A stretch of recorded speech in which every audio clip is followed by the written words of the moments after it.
Yeah, dear guests, welcome. My name is Ásdís Arnalds, and I'm an assistant professor at the University of Iceland. Me and Guðný Björk Eydal, we are going to speak about paid parental leave policies in Iceland. Thank you, Ásdís, and thank you to the organizers. We're very happy to be invited to make this lecture, and we think this is a wonderful lecture series. And my name is Guðný Björk Eydal, as Ásdís said, and I'm a professor at the Faculty of Social Work at the University of Iceland. And we have jointly been conducting research on paid parental leave, well, with a colleague, Ingólfur Gíslason, for over 30 years. And Ásdís joined a little bit later, but we are a team of 3 main researchers in a long-term project investigating the effects of the paid parental leave legislation in Iceland. So we are going to tell you in few words just about the main points regarding the policies, and then move on to the inequalities and the effects of the legislation. Just to put things into context, Iceland is a very small state in the middle of the North Atlantic, situated between, you could say, 2 welfare regimes, the Scandinavian or social democratic one on the east, and the liberal states, liberal welfare regimes on the west side. And this is sometimes said to affect how we are actually designing our welfare system. And we have less than 500,000 inhabitants, and about 20% of them are born in other countries, with the Polish population being the biggest immigrant population in Iceland. The Icelandic welfare system shares aims with the other Nordic countries regarding children's rights to both parents, rights of same-sex parents, and gender equality. We have high female labor market participation. It's among the highest rates that you see in Europe, but as in other Scandinavian countries, part-time is more usual among women compared to men. And you can see the number of hours here in the slides. In 2010, we had quite a high fertility rate. It was still above 2, but it has actually plundered in recent years, and it's now down to 1.58. We also are in luck regarding the risk of poverty rates, because we have one of the lowest rates in Europe. We have actually a family benefit system that is mainly income tested, and the GDP on families and children, the expenditure rates, is similar as in the other Nordic countries. We have, let me see, I want to change the slide and nothing happens. Ásdís, what could I, here maybe, yeah. If we move on to the parental leave system, we call this a short historical overview, and it's also because this is a very short time in history that we actually have had such a scheme. It started only in 1975, only 3 months for working mothers, moved on to 3 months and later 6 months for all mothers, and they could actually transfer 30 days to fathers from 1981. And this was a flat rate benefit. Then 2 weeks paternity leave was added in 1998. And in 2000, we got a revolutionary legislation compared to the previous ones, when we started to follow more into the steps of the other Nordic countries. And we made a new law of 9 months paid parental leave, with 3 months for each parent and 3 months that they could share as they liked.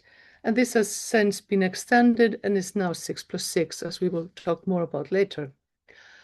The aim is the same still as in 2000, and it's a dual aim of the law.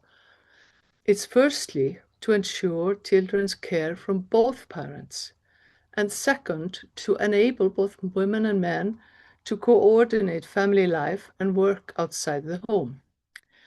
Hence, this act is grounded in the principles of gender equality policies and the children's rights in accordance with the CRC, as well as the Icelandic family policy from 1997 and the family law, in particular the Act in Respect of Children, that emphasizes this right of the child to both parents by various measures.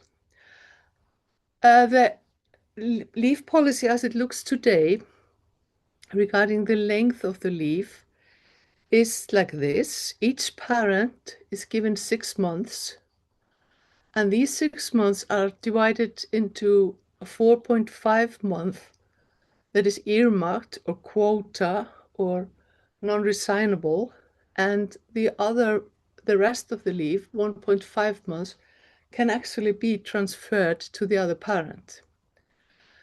There is no paid maternity or paternity leave in the Icelandic system. But as in Sweden, the parent that gives birth, and this is the wording of the law, is obligated to take leave for 2 weeks after birth. The leave can be used until the child is 2 years. It can be used part-time or full-time. The parents can use the leave at the same time if they like, but it's very rare that people spend their leave on doing it jointly, maybe mostly for the first 2 or 3 weeks, but otherwise people usually take turns. And also we should mention that there is from 2022 an act on bereavement leave, so that parents that lose a child under 18 and give birth in stillbirths, they will have 6 months leave, and in case of miscarriage, it's a 3 months leave. The payment system is actually dual. You could say that first we have like a kind of classical Bismarckian system with earnings-related benefits. So you would have 80% of previous income up to a ceiling. And it's about 6,250 euros at the time. And this system is then obviously based on labor market activity. It's both for employed and self-employed, and you have to be in work for at least 6 months prior to birth and work at least 9 hours per week. Then the other payment system is classical beverage system with a low fixed amount. So all the parents that are not eligible for the earnings-related benefits and have legal residence in Iceland, they will, and including students, let's not forget about them, they will be entitled to these low fixed amounts. Regarding the right of the child to care from both parents, this means that both parents are entitled to paid parental leave regardless of if they hold custody, the kind of family form, if they live together or not, regardless of gender, obviously, regardless of how they have the residency, organize that for the child. But in case of solo custody, the custodial parent must always give consent for the access to the child. In the case of one so-called solo parent, the parent is given the right to all the months. And this applies also for exceptional cases, like if the other parent has died or is unable for some reason to care for the child.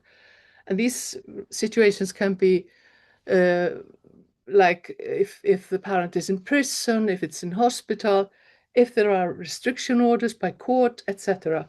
So only when the child is really denied of the parental care due to circumstances of the parent, this could be transferred to one parent that would then receive 12 months. But the main rule is to try to make it possible for the child to be cared from both parents always. We also have extensions in different kinds of situations, obviously for multiple births. There are 6 extra months granted to the parents per child. If there are safety or health issues at work during the pregnancy, the leave can be extended as needed. Pregnancy-related illnesses or at birth, they would count for up to 2 extra months. And if the child becomes ill or has disability, up to 7 extra months can be granted to the parents. And then Ásdís is going to talk us through the inequality reducing and the rest. Thank you. Yes. So as Guðný mentioned, all children have the rights to care from both parents, regardless of the parents' residency. So it means that parents don't have to live together at the same household, regardless of gender. So in the Icelandic law, there is no gendered wording. There's just talk about one parent and the other parent, not mothers and fathers. And they also all have rights to take leave regardless of their labor market participation, as Guðný also mentioned, that there is this fixed amount to those that are not entitled to benefits, the earnings related benefits because of participation in the labor market. So it's really an inequality reducing system in that way that it's universal, no matter what type of a parent you are. But in case of if there is only one parent, that parent can take 12 months. So it's also inequality reducing in that way. And also if there are, as Guðný also mentioned, these extra months possible in terms if there are special circumstances. However, there are some challenges. So there are some perhaps what we could say inequality generating elements of the paid parental leave system in Iceland. One thing is that the flat rate benefits paid to students and those outside the labor market, they are very low. So they're actually below minimum wage, which can be challenging for those parents that receive these benefits.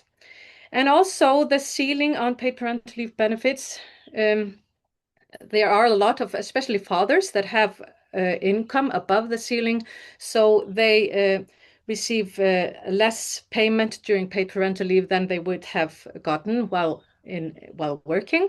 So this can also be challenging for a number of parents.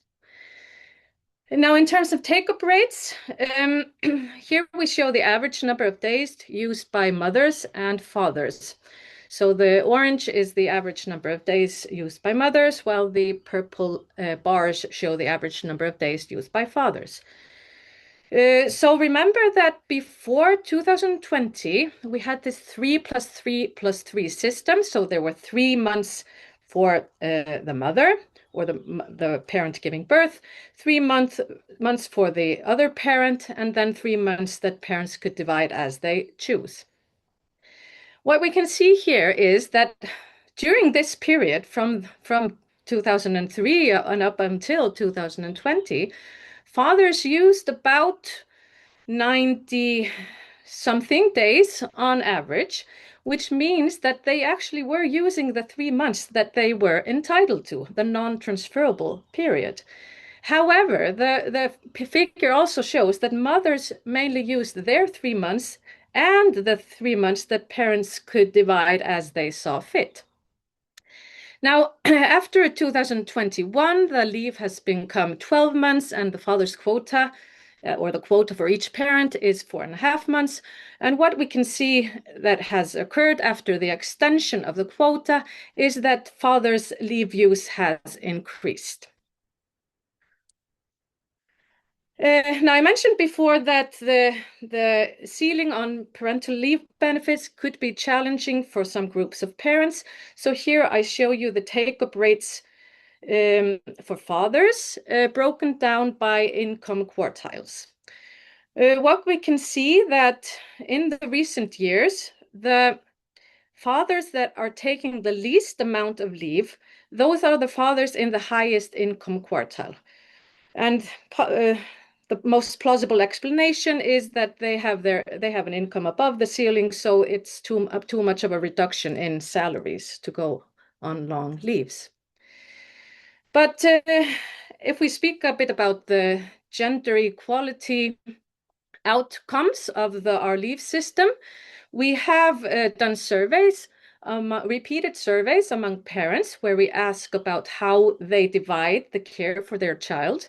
And the surveys are conducted 3 to 4 years after childbirth, and we ask them for each month from the time the child was born up until the age of 3, how did parents divide the care of their child?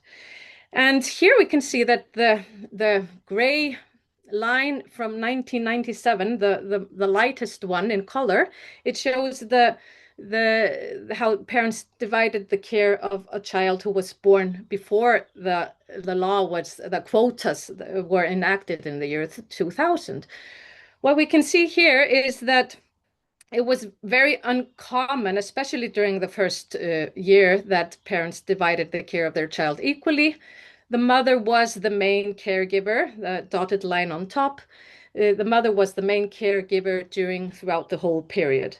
But this really changed after the quotas for fathers were introduced in the year 2000. So fathers' care participation rose severely. So here we can see that the percentage of parents who reported that they divided the care of their child equally, it rose between these first two surveys. And the care participation, the equal care participations has continued to rise in each survey. And if you look at the green line on the bottom, this is the percentage of parents who report that the father was the main caregiver. These are parents who had a child in 2021 after the father's quota was lengthened to 4.5 months.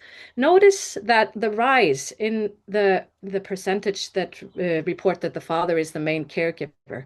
So here, when the child is 11, 12, or 13 months old, about 20% of parents report that the father is the main caregiver. But what we know also from our research is that we see also increased care participation of fathers that don't reside with their children. But we are still analyzing this data. We are also analyzing data on the non-take-up of fathers. Who are these 10% to 20% of fathers who don't take any leave at all? What we know is that it's mainly those that say that they cannot afford a reduction in salaries, or that it is too difficult to be away from work. But as I mentioned, we are analyzing this further currently. But the conclusion is that the low flat rate benefits and the ceiling on earnings-related benefits limit some parents' ability to take leave. Now, another challenge is that Iceland is the only Nordic country that does not provide any legal guarantee for daycare from a certain age. So the municipalities are responsible for running the preschools. And so it depends on kind of where you live, how long a gap a family has to bridge. But what we know is this care gap is usually bridged by mothers. So in conclusions, have the aims of the law been reached? Well, we know that the vast majority of fathers do take leave, and they usually use the amount of leave that is earmarked or their quota days.